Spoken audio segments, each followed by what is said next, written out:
In today's video, I'm going to teach you how to add an Azure API key in Cursor AI 2025. This process is simple and takes just a few minutes, so let's dive right in. First and foremost, you need to obtain your API key from a platform like Google Cloud Console or the Azure portal. This key is crucial because it allows you access to all the functionalities offered by these services. If you haven't got your key yet, simply log into your preferred platform, navigate to the API keys section, and follow their straightforward instructions to generate one. Once you have your key, keep it handy because you'll be needing it shortly. Next, you'll want to launch Cursor AI.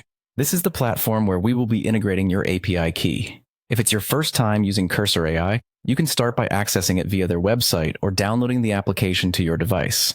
Make sure to log in with the appropriate credentials so that you have full access to all necessary features. With Cursor AI open and ready, your next task is to open the cursor settings. Depending on your version of Cursor AI, this might be found at the top or side of your user interface. Settings are typically marked by an icon resembling a gear or cog, pretty standard for most software. Give that a click, and it'll open up a new menu with various options for you to adjust your Cursor AI experience. Now, within the settings menu, you need to navigate to the models section. This part of the settings will allow you to manage different operational parameters for Cursor AI, including where to input your API key. The models section is generally organized with clear labels, so you should have no trouble finding it once you're in the settings. Once you're in the models section, look for the API key input field.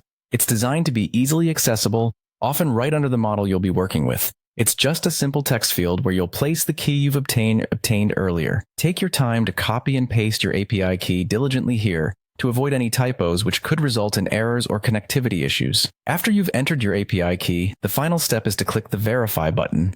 This function checks whether your API key is valid and properly linked to your account.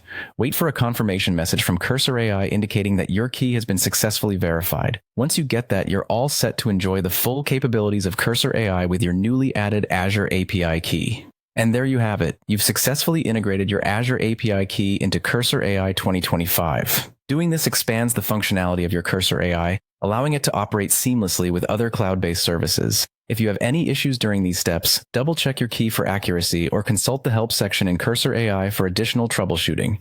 Thanks for watching and happy computing.